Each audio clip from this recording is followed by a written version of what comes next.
Imagine strapping like 20 pounds of tightly woven silk, rigid voning, and heavy structural netting to your rib cage. Oh, wow.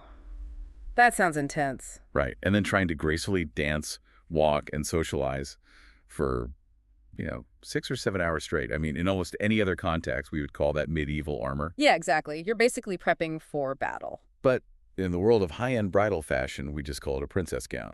So welcome to today's deep dive. Thanks. I am really excited to get into this one. Me too. Yeah. Because if you've ever looked at a massive sweeping ball gown and wondered how it actually stays up, or, why certain styles endure for centuries while others just fade, you are in the right place today.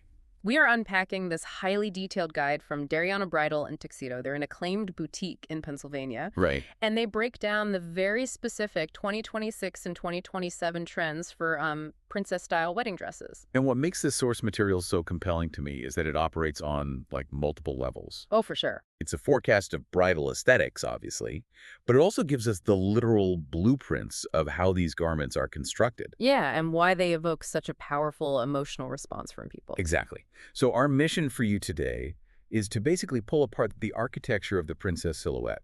We want to see why it remains this enduring icon of fashion. We're going to look at the highly specific modern trends for 2026 and 2027, and some of them are pretty wild. Yeah, they really are. And we are also going to look at the brilliant business strategy of Dariana Bridal itself. They're this local family-owned boutique that actually curated all these insights. So you can expect a mix of, structural engineering, modern fashion theory, and local business strategy. It's a fun mix. So let's start with the foundation, because we need to understand the actual, architecture of this dress style before we can even begin to look at what designers are changing for 2026. Right, like what elevates a garment from just a standard dress to a true princess gown? Exactly. So what does the guide say about that? Well, the guide defines three core non-negotiable structural elements. First, you have to have a fitted, highly structured bodice. Okay. Structured bodice. Sure. Second, a voluminous full skirt. And third, a long train.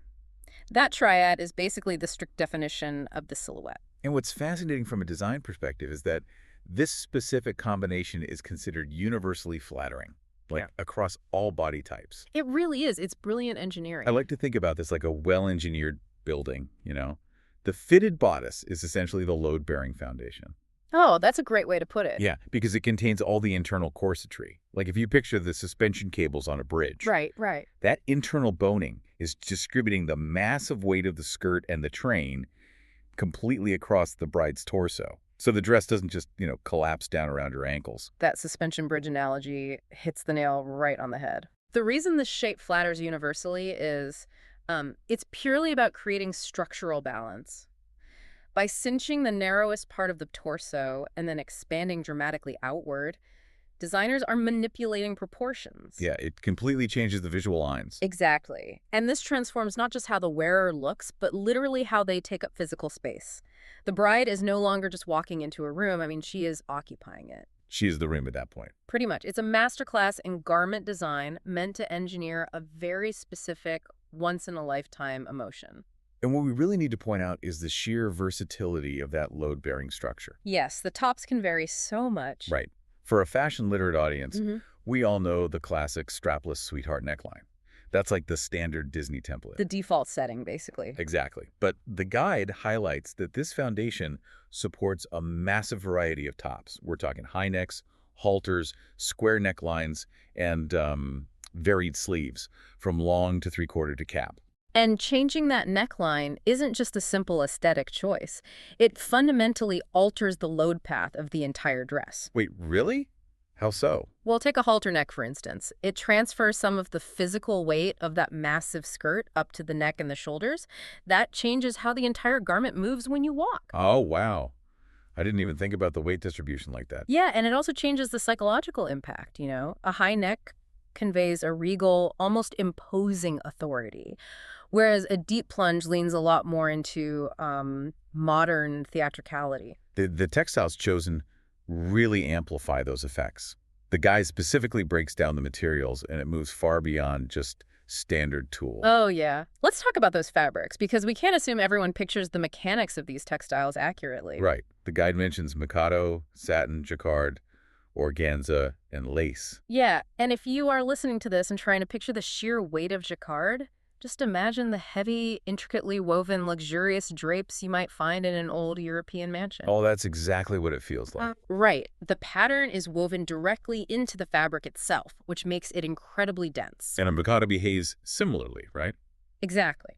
It is a blended silk that is incredibly dense and sculptural. It holds its own shape, almost like a piece of flexible, folded cardboard. Cardboard. That sounds rigid. It is, but that's what gives you that clean architectural finish. Tulle or soft organza, on the other hand, relies entirely on layers of trapped air to build volume.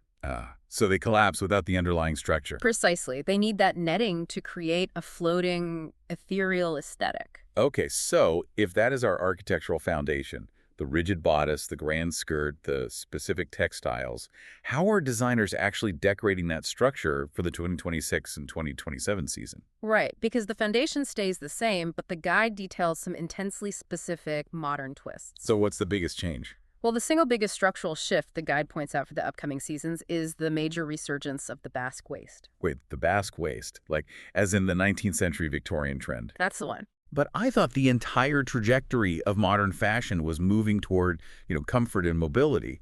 Why on earth are designers dragging brides backward into restrictive historical shapes? I know, it sounds super counterintuitive, but it's a brilliant piece of visual trickery. The basque waist is a drop waistline that dips down into a sharp V shape at the front of the bodice. Okay, so it points downward. Exactly. Yeah. And it doesn't necessarily restrict mobility more than a standard corset would, but that deep V dramatically elongates the torso. Oh, I see. Yeah, it creates a striking arrow-like transition from the fitted top to the massive volume of the skirt. That makes a lot of sense. Let's look at the specific examples the guide provides to illustrate this because they really ground the concept for me. Sure. They highlight Kitty Chen's Fifi gown. This dress utilizes that incredibly heavy, luxurious jacquard fabric we just discussed. Right. And it pairs a sweetheart neckline with that sharp basque waist, using the rigid fabric to maintain that intense V-shaped structure. It's stunning. Then you have the Morley Lyra design, which tackles the volume completely differently. How so? It uses a lightweight fail that's a woven fabric with a slight, subtle rib to it. That cuts down on the sheer weight while still maintaining the stiffness. Okay, so it's lighter but still architectural. Exactly. And the Lyra pairs a scoop neck with 3D floral appliques and draped pearls across the bodice. 3D elements. That's interesting. Yeah, and those 3D elements are crucial because they catch the ambient light in a room completely differently than traditional flat lace would. It pulls the eye downward toward that basque waist. That is so smart. Now, here's a detail that genuinely surprised me. What's that? The Essence of Australia dress. It's design number 4454. Oh, yes. It's constructed from a luxe organza with a brilliant sheen, and it features a ruched bodice and a straight-across neckline. But the guide specifically suggests pairing it with romantic wrist gloves. Not elbow-length opera gloves, mind you. Right. Wrist gloves. Yeah. It feels like an incredible leap into pure opulence, Just extending the garment beyond the torso all the way down to the hands. We are definitely seeing a complete rejection of the stark minimalism that dominated the early 2020s. Oh, for sure. The clean girl aesthetic is out for Bridal. Yeah, brides are craving opulent historical aesthetics now. And you see this pushed even further in Sophia Tully's Rebecca gown, which features sparkly floral lace, and get this, a fully exposed corset. An exposed corset. I absolutely love this. It's like turning the architecture of the dress inside out. It really is. You're taking the hidden, load-bearing plumbing of the garment and making it the central aesthetic feature. It subverts the traditional idea that the construction should be hidden away. It absolutely turns structural necessity into like an aesthetic flex. Totally. But if we are talking about engineering, I think the most fascinating trend in these collections is the rise of modern modularity. Oh, the detachable element. I wanted to talk about this. Look at Maddie Lane's Noble dress. It features vintage lace, a sleek modern satin bow above the waist, and detachable long sleeves. And then there's Sophia Tully's pearl gown. Right. That one is a mikado structure paired with a detachable tulle topper that's adorned with scattered pearls.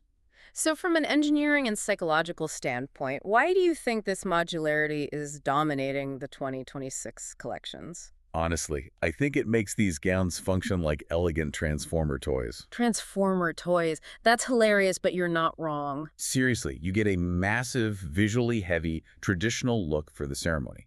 Then you simply unsnap the long lace sleeves or, remove the pearl tulle topper, and instantly you have a sleeker, more mobility-focused dress for the reception. It's brilliant. You get a two-in-one outfit change without the astronomical cost of buying a second gown. It is incredibly practical engineering disguised as high fashion. It gives the bride ultimate control over the narrative of the event, really. But as practical as detachable sleeves might be, the guide makes it very clear that the dress itself comes with massive physical constraints. Yeah, we have to talk about practicality. A garment with this much structural grandeur demands the appropriate stage. You cannot just drop 20 pounds of woven silk anywhere. And this brings us to the crucial intersection of fashion and venue practicality. The guide explicitly addresses this in its FAQ section, and I have to say, they do not mince words. No, they don't. Princess gowns are heavy, multi-layered garments. They explicitly warn against wearing them for beach weddings or for traveling to warm climates. Which is very sound advice. I mean, if you try to imagine dragging a 20-pound skirt of tulle and lace through wet beach sand, Oh, what a nightmare. the friction alone would feel like dragging a parachute through mud.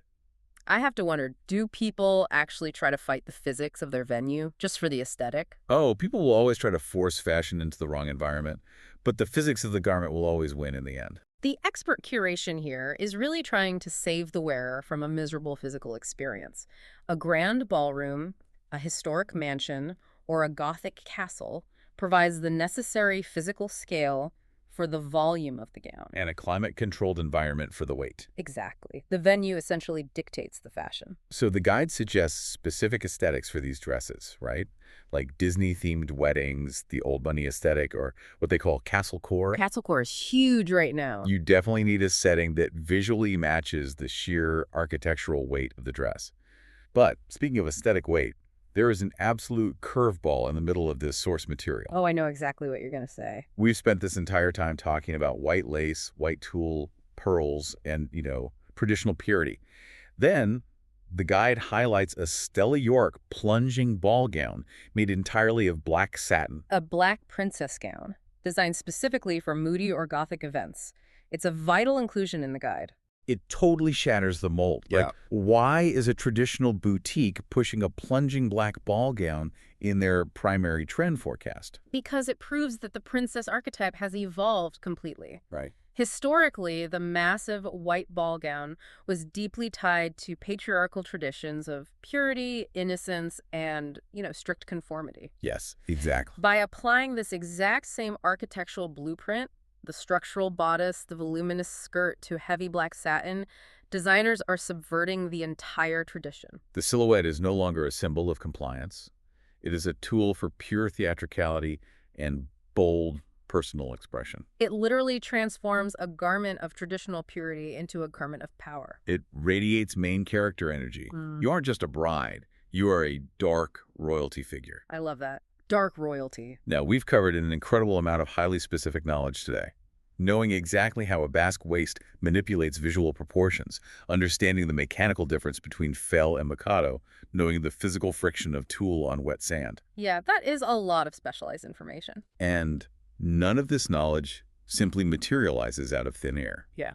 It requires expert, empathetic curation to put this together. Which brings us to the actual architects of this knowledge, the boutique itself. Dariana Bridal and Tuxedo. Yes.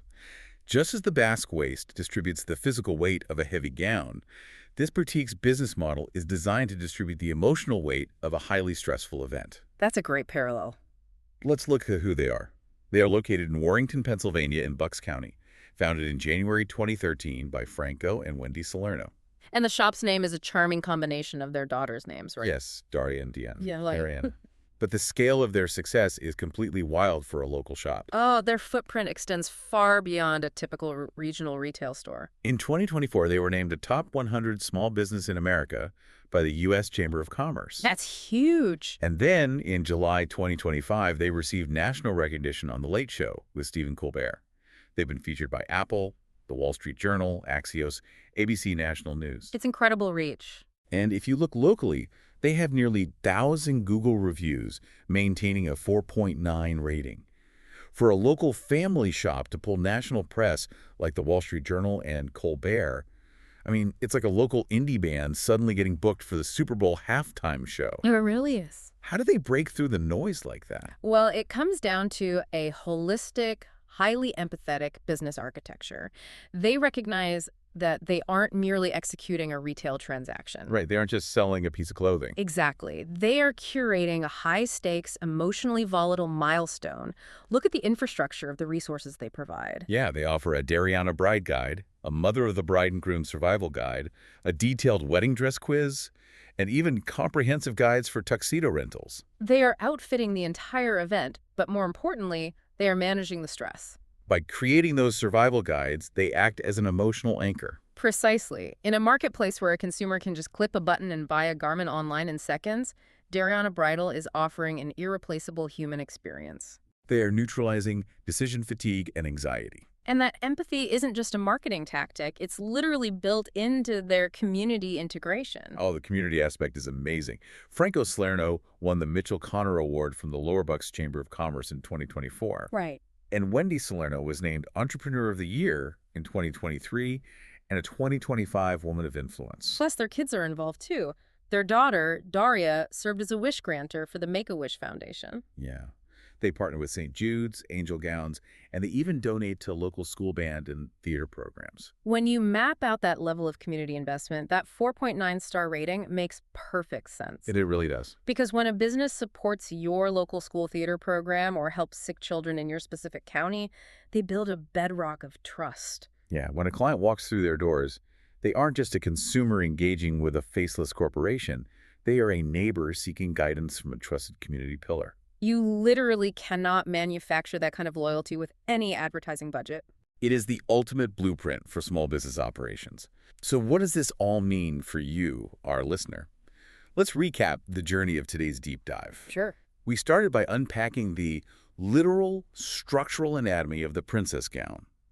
We look at how the internal corsetry acts like a suspension bridge, managing the massive weight of heavy jacquard and layers of tulle to create a universally flattering silhouette. We then explored how designers are manipulating that architecture for the 2026 and 2027 season. Right, with the basque waists and all that. Exactly. We analyzed the visual trickery of the basque waist, the structural subversion of exposed corsets, and the brilliant modularity of detachable sleeves that give modern brides multi-look flexibility. And we confronted the brutal physics of matching these massive gowns to the right venue, establishing why a grand dress requires a grand stage.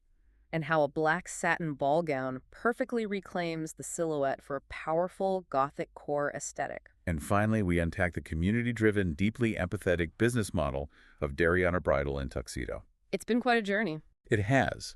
Whether you are actively planning a wedding, or you were fascinated by the engineering of high fashion, or you just love a brilliant small business success story, we've seen today that true style is a deliberate intersection. Yes. It requires the right physical structure, the right environmental setting, and deeply personal expression. And it requires a profound understanding of both the physical mechanics of the garment and the emotional reality of the human being wearing it. Which brings us to a final, provocative thought. Oh, I'm ready. If a wedding dress is, at its core, a feat of structural engineering, it really makes you wonder about the materials of the future. Oh, definitely. We've seen how the traditional princess style has already evolved past purely white textiles to include black satin and exposed corsetry. How might future generations completely redefine the concept of royal or fairy tale attire? Well, as material science advances, the physical limitations we discussed today might completely vanish. Exactly. Could advancements in textile technology one day give us a completely weightless, breathable ball gown that still maintains that massive, dramatic volume? That would be revolutionary. Could science finally make the impossible beach princess a reality without the nightmare of dragging 20 pounds of wet tulle through the sand? We can only hope. Until that day comes, the architecture of our dreams might still weigh a ton. But as we've learned from Dariana Bridal, the dramatic impact is absolutely worth the effort. Thanks for taking this deep dive with us.